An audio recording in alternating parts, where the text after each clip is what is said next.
Hello everyone, I'm going to teach you how to make some cabbage stir fry. First we need some finely chopped cabbage. Then we need tomato, curry leaves, onion, green chilies and some garlic and also pandan leaves or rampa leaves. Then we need chili powder, pepper, curry powder, turmeric powder and some salt. We need to add some oil, about 1 tablespoon of coconut oil.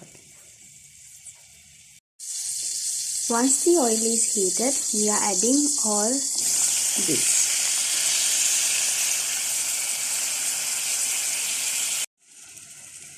First we need to kind of saute all these ingredients before we add our shredded cabbage. We need to get all the juice from the tomato and we need to kind of temper all these ingredients.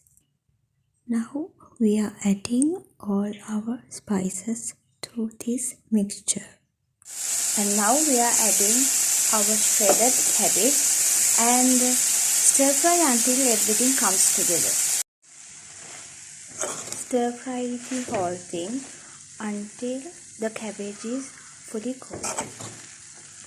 Now I have completely added all the ingredients and I'm just stirring everything together. And now I have finished cooking the stir fry and you can see a color change and everything has come together really well. I ended up adding more spices. So this is the end product.